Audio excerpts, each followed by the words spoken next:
He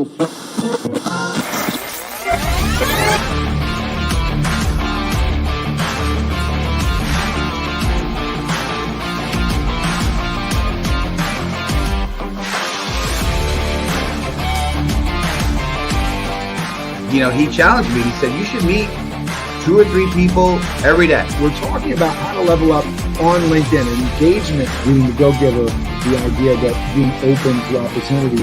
We all deal with challenges, but how do you overcome them? Master Connector with Steve Spiro is live on air.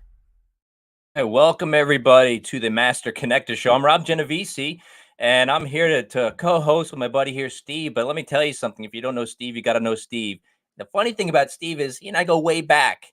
We're 2 introverted guys and former shy guys. And I'll tell you this, over the years, I've learned that Steve has been able to talk to anybody, anywhere, anytime. It doesn't matter who you are, what status in life you have.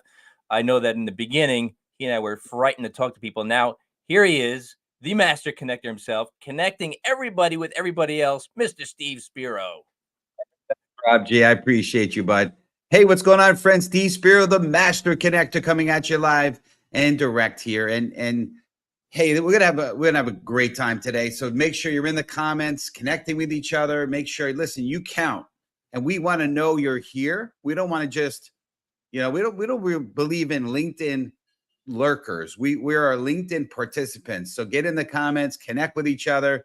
Tell us where you're zooming in from, where you're coming in from, a city, the state, country, if you're out of the U.S. By the way, our hearts and prayers go out to Israel and anyone who has family there.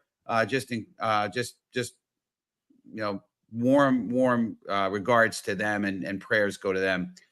Just crazy what's going on over there. But anyway, but we're going to talk today about a topic that's pretty cool. And have you ever thought about, I wish sometimes I could just get out of my own way. Me, as Rob was talking about, I was shy and introverted, bullied, learning disabled, dyslexic. I often couldn't get out of my way. And, we often struggle to break free from the limitations we place on ourselves, which kind of hinder our progress and, it's going to get us towards a brighter future. But today we're going to unravel the common self-imposed barriers that individuals face on their quest for success. Identifying and overcoming these obstacles is crucial, right? A big part of our show is overcoming obstacles, right? Having the grit. So as we seek guidance on how we can navigate this terrain to achieve our goals, right?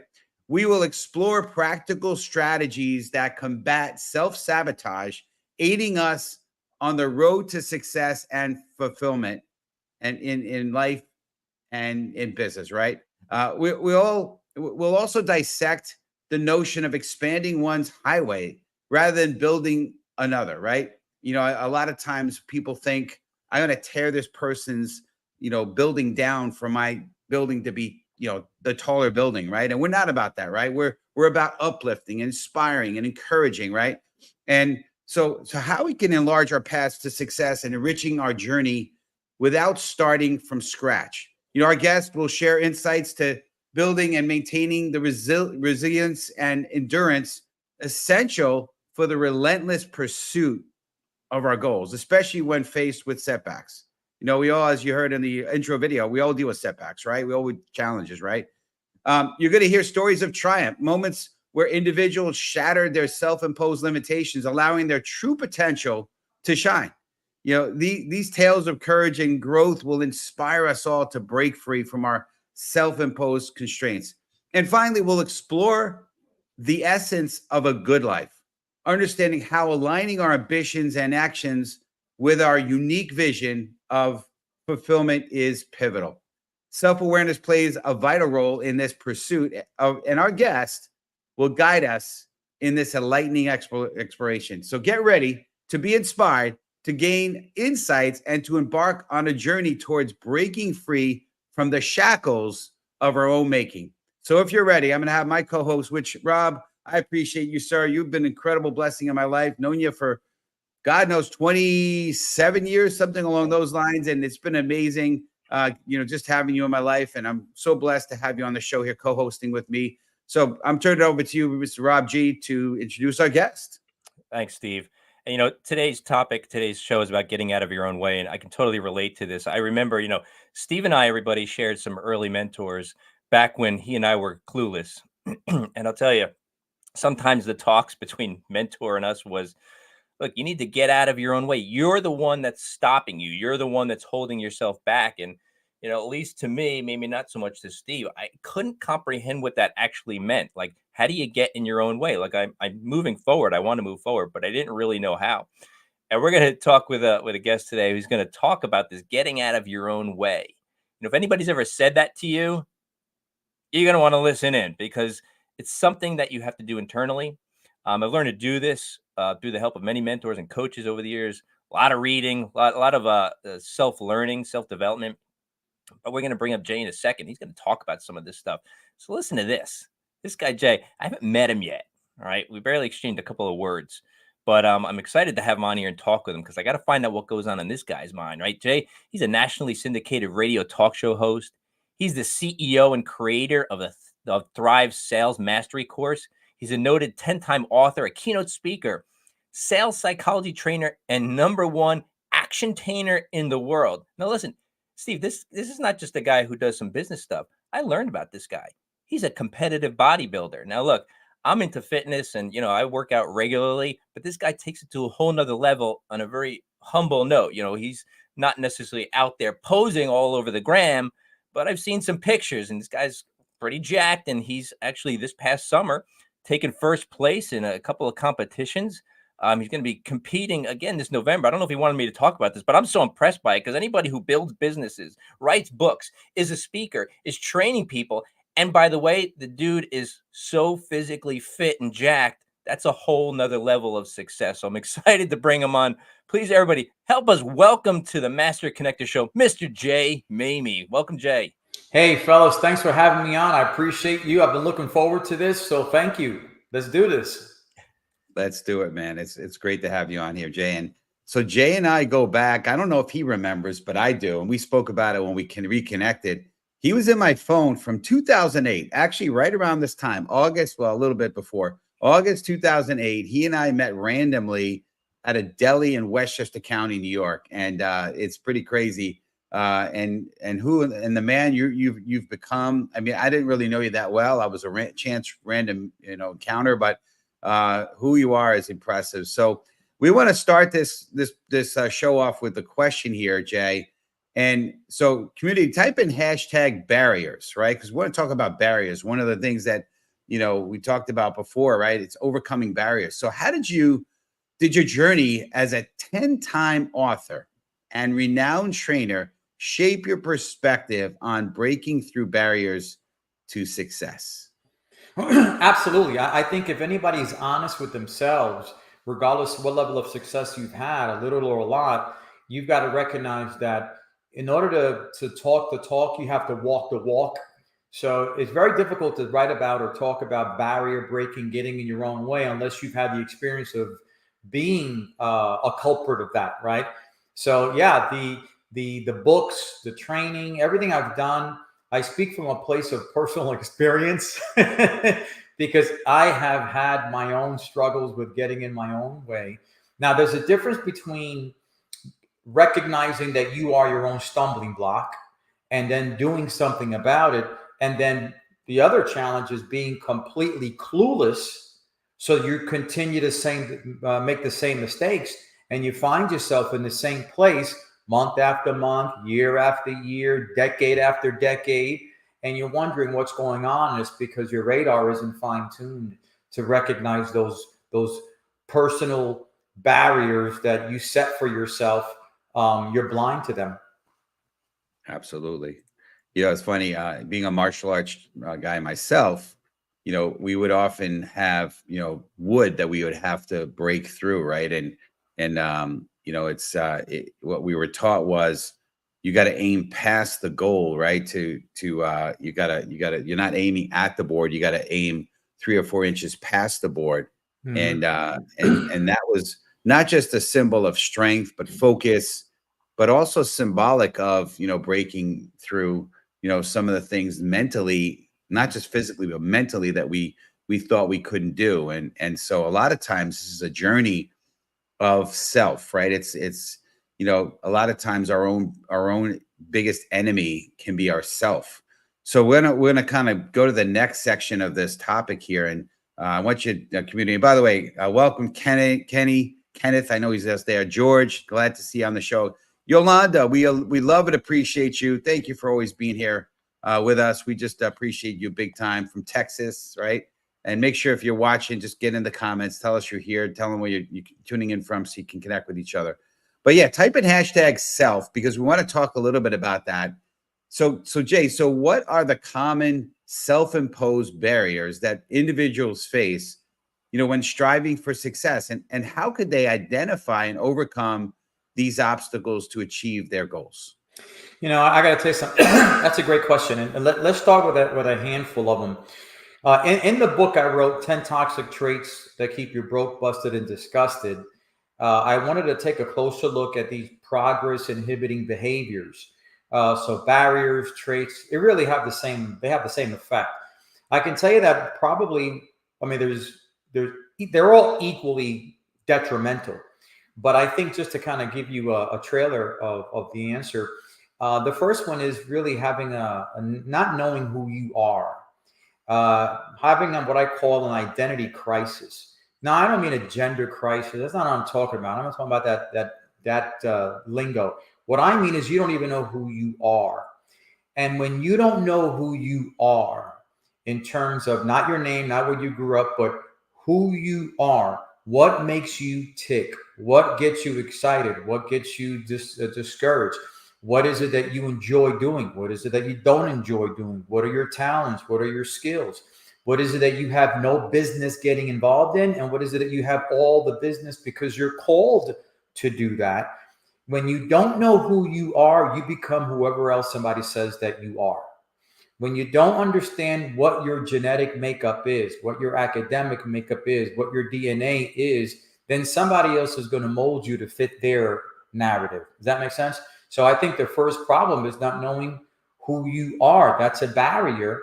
And oftentimes we know that's the case because people end up, when with regards to relationships, they end up getting involved with the wrong person, whether it's a romantic relationship, a business relationship, and you only find out that it wasn't supposed to, that you weren't supposed to do that when it falls apart, or you're struggling to make connection, you're struggling to find fulfillment.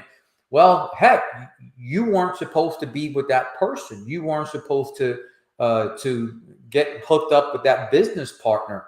It just wasn't that person. You weren't supposed to be with that person. Well, you didn't take time to do self-introspection, to know enough about yourself, to know who I am and who I am not, in order to make good decisions as to who's the right person for you to get involved in or to allow in the circles of your life. That's a big, big barrier because it leads to discouragement, depression, and disappointment, and self-doubt. Huge barrier, Steve. No doubt, and I think Rob, since we know each other so long and we shared a mentor, he's probably seen this, and there was such a time in my life where I so wanted to be like this mentor that we had, and still having him in my life as that role. But I realized I'm always going to be a second class him, and I'll never be. I'll always be a first class me. So it wasn't until I finally found a way to accept myself the way I am, and accept my weaknesses, accept my strengths. I'm not going to be this charismatic, dynamic, funny guy, right? I have humor, but maybe in a different way. But the things that were good about me was my sincerity, maybe my honesty, some of the, not to say he wasn't honest, but just some things that were good about me and allowed me to really become comfortable with who I am instead of always playing the comparison game. I always lost playing that comparison game, right? So it's pretty awesome. I want to ask you, Jay, because you bring up a great point about knowing who you are. And, I spent a long time in corporate America, and, my experience in corporate America is you have to wear a mask. You have to behave a certain way, or you risk getting fired or not promoted or whatever their agenda is. So it forces you to behave a certain way. once I went out into business ownership, I was able to more so find myself. But how does a person go about finding out who they are so they could really amplify that? What would you recommend they do? I think, that's a great question because people live their lives as wandering generalities. The entire lives, they just wander. It takes time to ask tough questions. I would encourage anyone to do something that I think most people either don't have the time to do it or they don't care to do it because they don't like the answers, or it's going to disrupt their paradigm. And when we're so comfortable living a paradigm, even if it's not the ideal one, we don't want to rock that boat because we're used to those things.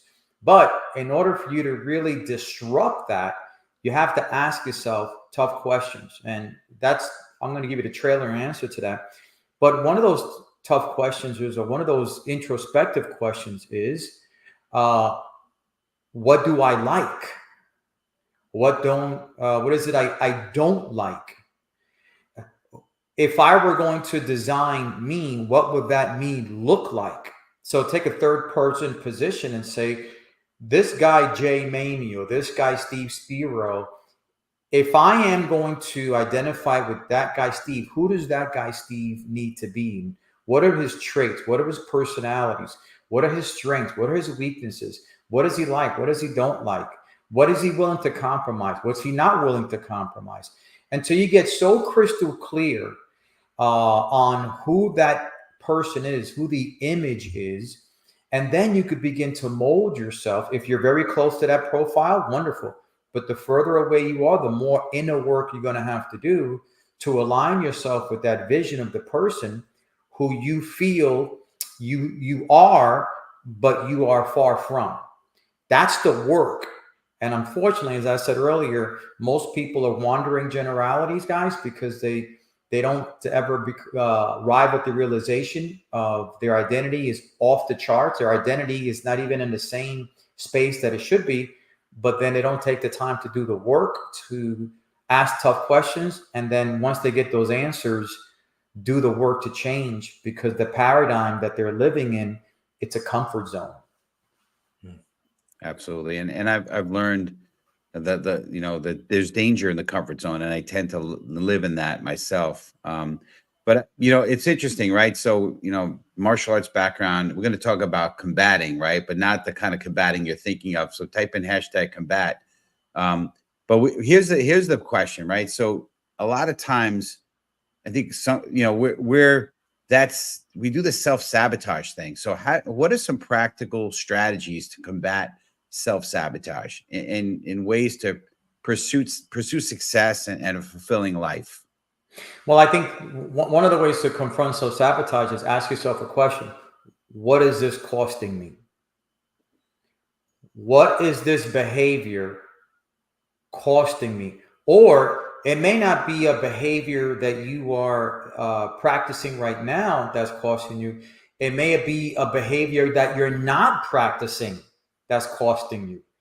So the way that you sort of begin to address self-sabotage is you have to ask yourself, what is this costing me? And the follow-up question is, am I okay with it? This poor health habits, not going to the gym, not working out, eating like crap, is costing me, feeling like crap. That's what it's costing me. I'm unhappy. I'm lazy. I'm tired. I'm dreading the day. I don't have time to spend with my kids because I'm always tired. That's what it's costing me. All right, so then what am I willing to do about it? So what's it costing me, and what am I willing to do about it? Am I okay with that price that I'm paying? Now, if you're okay with the price that you're paying, happy, you're well on your way to fulfilling your goal of self-sabotage. And you probably will achieve that goal 10x. But if you're not okay with it, then something has to change. And hopefully the decision you make to change will stop in its tracks the self-sabotage that you are personally putting yourself through, because there's nobody else's fault. But Jay, why do people do that? I mean, I hear people all the time. They're unhappy with the way they look. They're unhappy with their financial situation. They're unhappy with many things in their life. And they'll complain, but I watch them and I don't see them changing anything. and I don't have a high tolerance for complainers, so I kind of shield myself from them. But why don't people take action? Is it because they don't think they can, or what is the deal? Do you know? Listen, yes, I could give you the answer to that because I've dealt with enough people in my career that I can honestly, plus my background in psychology and behavioral science, so there's an academic component, but there's also an experiential component to my answers. It's not because I just read it in the book, because I've lived it dealing with people. I've not lived in a cave my whole life. Desire. The guy who's broke, busted, and disgusted financially, he knows if I don't change my spending habits and convert them to savings habits, chances are I'm going to struggle later on in my life financially in retirement. But he doesn't stop spending and convert those spending to savings. Why? Self-sabotaging his future financial situation. But why doesn't he do it? It's not important enough. There isn't a strong desire. Why is it that the person who, going back to fitness, right, who knows my health is not the greatest, all I need to do is watch what I eat and exercise a little, but they don't do it. They talk about it, but they don't do it. Why? Desire. How bad do you want to change? How bad do you want things to improve? It's not lip service that matters, is action. So listen, we have, you and I, and we've all met people that talk a good game about change, and they're always complaining about how things are not where they want to be, even at a job. But going out and searching for a new one or developing new skills that can attract a better position, they never do it. Right? Why? It's not bad enough. It doesn't hurt enough. They've compromised already. And it's a tough place. It's a challenging place to be. It's a very dangerous place to be when you are so complacent and so comfortable that you're willing to compromise on what you know is better to the extent it doesn't give you the drive or desire to make any change. Yeah. Yes. It reminds me, I read it in a book, and I also heard Eric Thomas, the hip hop preacher, do a video with this, but he talked about the story of it was a guru, and he was at the water, and there was a young disciple that wanted to know the secret to success. And he said, okay, son, let's go out in the water and let's take a little dip. And there was a walk in, they're talking a little bit, and eventually they're, neck deep or whatever in the water. And he puts his hand on the young man's head and he pushes it down, and eventually the young man's thinking, okay. But then eventually he's, it's like a minute in, and he's like, running out of breath, and he's starting to flail, and eventually he's like kicking and punching and just trying to, get back up. And basically he finally, the guru brings him up, and what'd you do that for? What's wrong with you? What's going on? And he said, listen, the minute you want success as much as you wanted air, that's when you'll succeed. And that's exactly what it is. It's like you said, it's desire. You want it, you got to have it, and he also, it's funny, if you watch some of his content on YouTube, it's, what do you want? I can't do it. I can't do a hip hop preacher imitation, but yeah, you do, do you want it bad enough? So let's keep rolling here. So I want to talk about mastery. So, obviously we're in the Master Connector show, but not that kind of mastery, right?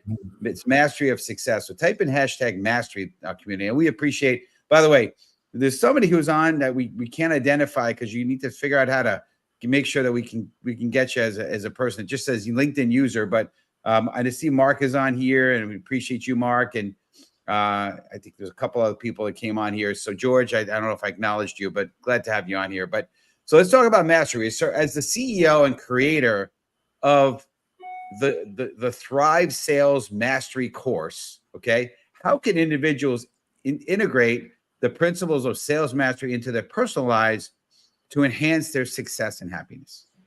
I tell you, when I created that course, I did it because I recognized the flaws, the lack of skill sets in those that are in the people business. In other words, the sales business.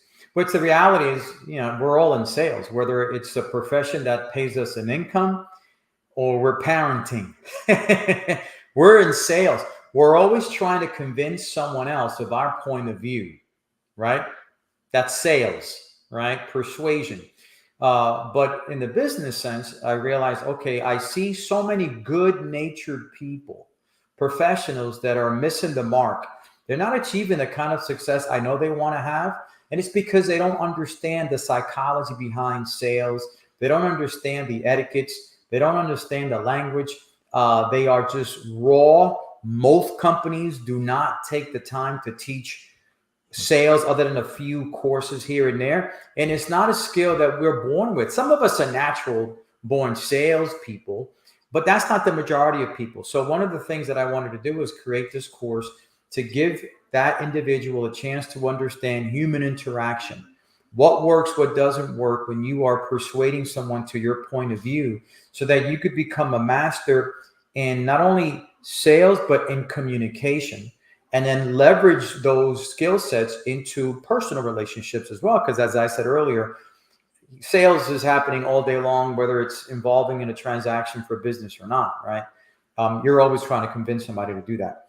But the one thing I'll share with you that overlaps both the business community and the personal community is we need to understand, if we're going to be better communicators, more effective communicators, how the other person's brain operates, how the other person's mind works.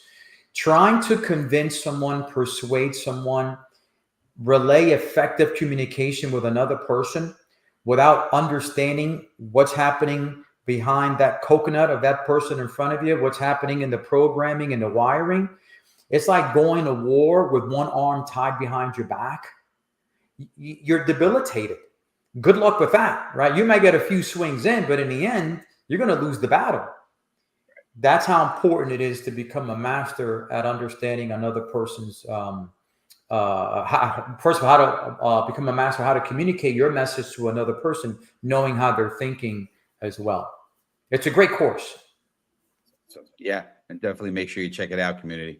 So I want to kind of move to another piece of this here, and you mentioned highway. So I want to type in hashtag highway. You've emphasized the importance of expanding one's highway rather than building another. Could you elaborate on what this means to you?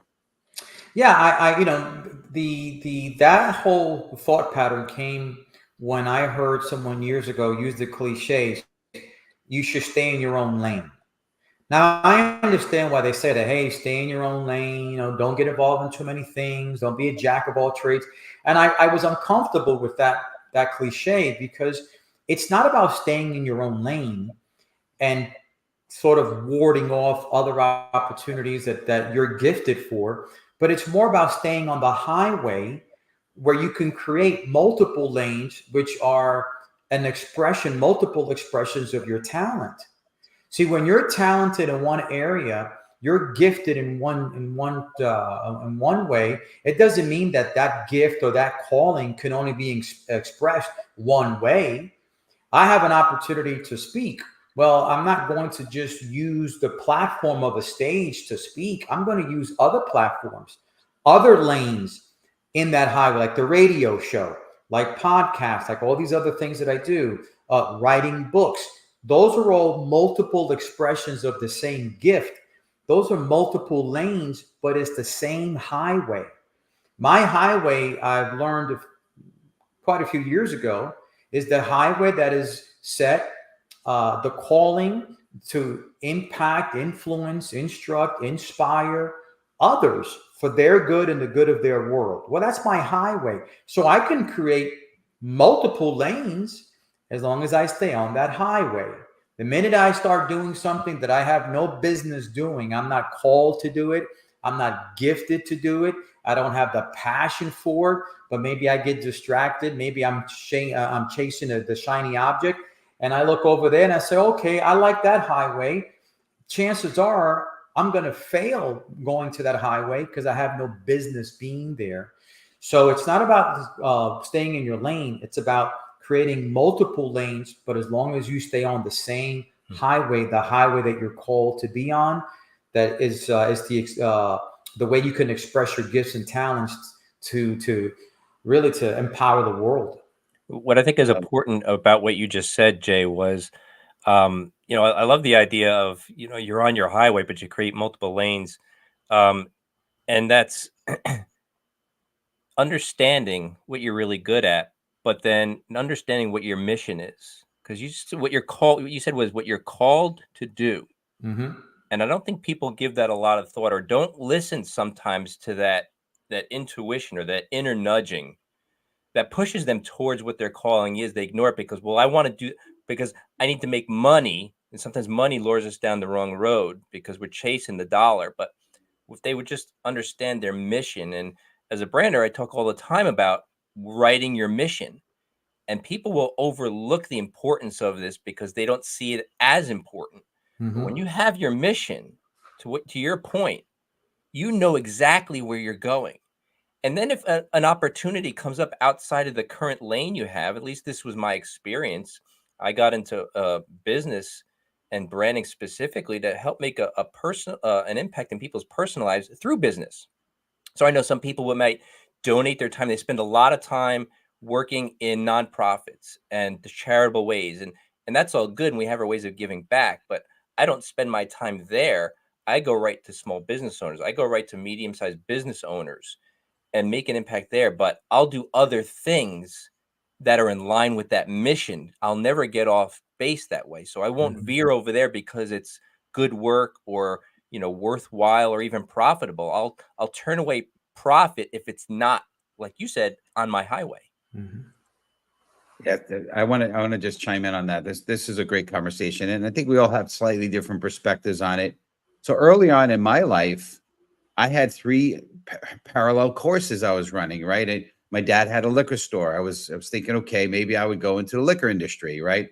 I took up tennis. I was doing that and doing pretty well at that, and maybe I could be a tennis pro. And then I went to high school and college for advertising, so I had that as another. And I was running those three courses, parallel courses, up by where Rob lives. There's 87 and 287 that kind of run at the same time. And then eventually it splits. And then, what I found is you could run multiple parallel courses until one becomes clear to you that or you need to be at a point where you have to decide left or right, if you will. But you could run it for a while. And then eventually one kind of becomes clear that you're not going to do anymore, and the other one maybe is clear you're going to do it. But I think what happens, and I think the younger generation of today, this stifles them. They get too hung up on trying to find their passion instead of trying to do a few things at one time to see what feels right. And then eventually they could kind of make that decision at the crossroad. Instead of, I see a lot of people sitting at home waiting for the perfect opportunity, and then they just sit doing nothing, right? God can't steer parked cars. You just got to get moving, right? And just move.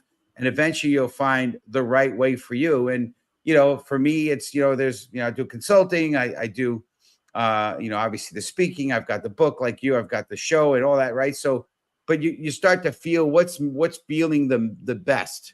And then eventually when it comes to a point, you get rid of one, right? Sometimes success is not always about addition, it's about a subtraction. Mm-hmm. But I think there's a misnomer that everyone has to find that one thing. And I think to Rob's point, I did this just before COVID. I did a personal mission statement of my life. And as long as I know where I'm going, sometimes, listen, a job, maybe it's driving Uber. That may not be your passion, but maybe it's funding your passion. So don't forget that, right? Don't think you have to find something like what Rob is talking about with Jay's finding that actual passion, but work towards it, right? And don't feel like stifled that you can't do it unless it's your passion. That's all I'm saying. Don't get stifled. So we're getting to the tail end. If you guys have any wrap ups on that, I had other questions, but we're gonna kind of wind down here. This is awesome. If I can add to that, because sometimes we can say something and it's comprehensible to us, right? We understand it. We know what's coming out of our heads. We know the thought process, and the hearer says, "Yeah, that sounds good," and it gets as far as them resonating with it, but then they get stuck because they don't understand to a deeper level what does that mean. So I say calling, and I've had people say to me, What do you mean calling? How do you know what your calling is? And I say, look, and this is in one of my books, and this is in one of my merchandise. And it hit me like a ton of bricks. Everything I say with you, it hits me like a ton of bricks. And I just put it down. A few years ago, it came to me that, because I was doing self-introspection, right? So calling, a person says, what's my calling? Here's how you know what your calling is. Your calling is revealed by your gifts. Your gifts, what you came to this earth with already that you do well, that others have to work at. I can't throw a baseball 95 miles an hour. That's not my gift. I can't do technical computer stuff. That's not my gift. I'm not supposed to do that. But I can speak, and I've never taken a speaking course. I've never taken a writing course. But you give me, I used to be in ministry. People used to always, the ministry group that I was a part of used to always say, hey, if you need a last minute teacher and preacher, give it to Jay and give him 2 minutes and one scripture and he'll create a whole message out of it. And they're absolutely right. You give me a couple minutes and I got a message rolled up, ready to go. That's a gift. Yep. So my gifts reveal my calling. And then your calling, listen to this now, your calling will always fuel and direct you to your purpose. And once you know your purpose, whoo, there comes passion, right? Passionless people have no purpose. They don't even know what they're doing. That's why they live without passion, because they have no purpose. And they have no purpose because they don't even know what their calling is. They can't identify their calling because they never sat down and said, okay, what comes natural to me? Because that's my gift. I can sing. That's a gift. Maybe you should be in singing, and on and on and on. So when I say calling, you want to know what your calling is, guys? Go back and examine your gifts. What are you naturally good at? What did you come already pre-programmed to do well that others have to work at? And that's your gift. It's funny you talk about gifts, and I'm laughing inside as you're saying it, not at what you're saying, but what I'm thinking about. And as I alluded to earlier, I'm an introvert by nature. It takes a lot of effort to speak and to listen and to socialize people. It's an energy thing, but I'm also a former shy guy, and I'm not shy anymore.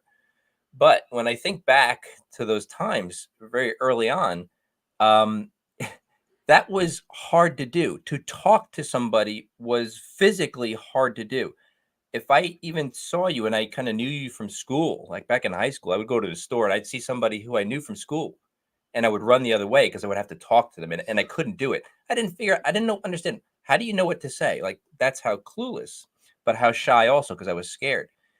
And then after a little bit of development, my mentor put me in front of a room of people, probably like 150 people in a room, to introduce him. And he said, all you got to do is introduce me, Rob. And it was his way of, help shepherding me along to help get me a little bit outside my comfort zone, not, pushed outside, not like pushed off a cliff, but to do something.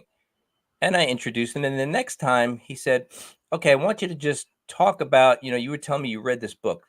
Talk for 5 minutes to the group about the book you read and what you got out of it. And I was like, oh, I could do that. And I got up in front of there and I was like, everybody was hanging on my word. And that very feeling, I know it scares a lot of people, everybody hanging on my every word. I loved it. And I found out that was a thing. And I never took a speaking course either. But same as you, Jay, I mean, I tell people this all the time. Like, if you're ever stuck for a speaker, call me. Because I will be able to, I can speak for an hour. And you give me a topic. And that'll do it. Why? It's a lot of self-development. So I speak from experience, and it's not a brag. I've done so much self-development where I can speak on my story and my overcoming. But when you said gift, some people say, Rob, you got a gift. You can really speak to people. And I laugh because I remember way back when. Yeah. So there you go. Yeah. We share that, Rob and I, right? So for sure. Sometimes you could develop the gifts, and sometimes it's not always something you're necessarily born with. There are things that you can develop, right? Being a master connector is so anti to what I was as a earlier on in my life, right? But now I can claim that that's something that is who I am today, right? So, well, let me interrupt there with that, because I disagree with that, and I'll tell you why. Okay. I'll tell you why. The gifts reveal themselves when the time is right. You could have a gift that's dormant because the timing isn't right. So, Okay. you are always gifted to be a connector, Steve. It's just for those first 20, 25, 30 years, you didn't need to be the person who you are today. Though that gift didn't need to surface.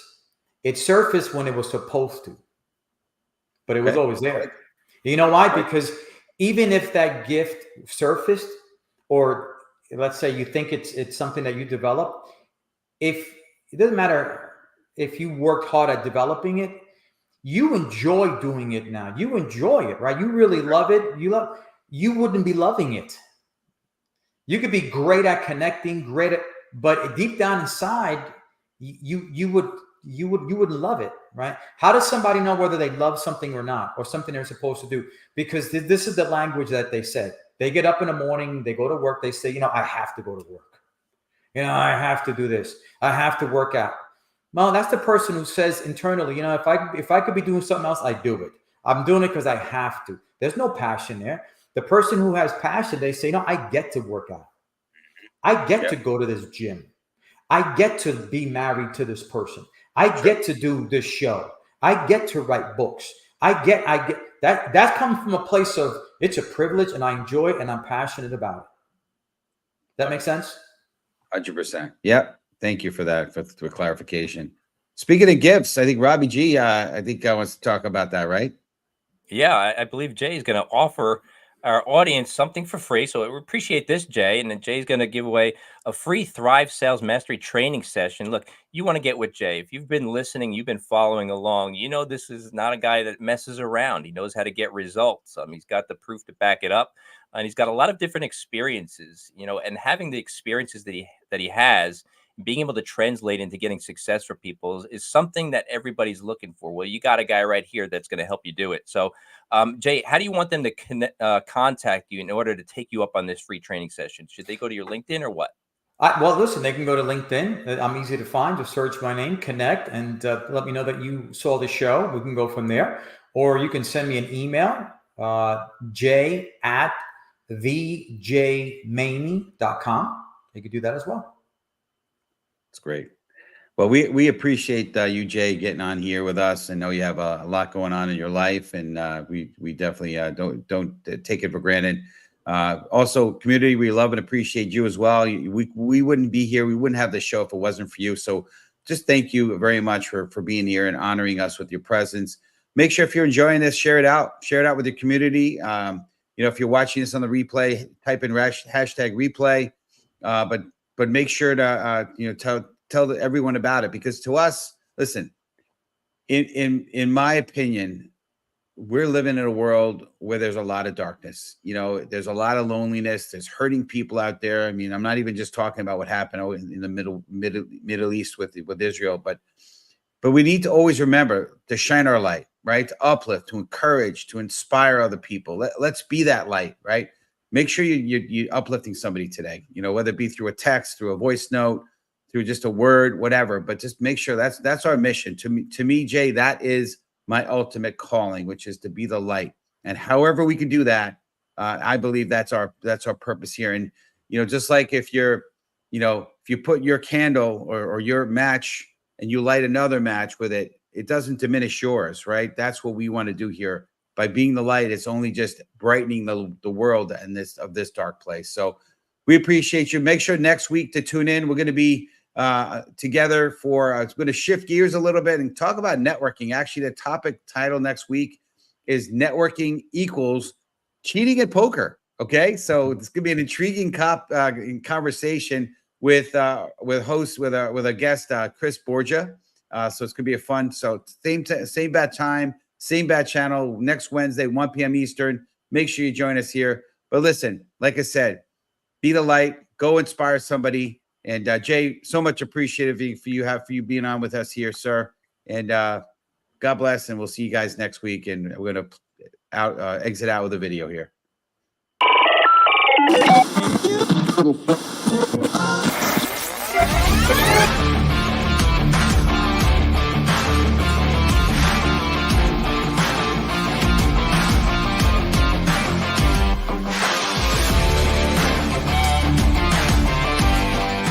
he challenged me. He said, you should meet 2 or 3 people every day. We're talking about how to level up on LinkedIn, engagement, being the go-giver, the idea that being open to opportunity. We all deal with challenges, but how do you overcome that? Master Connector with Steve Spiro is live on air.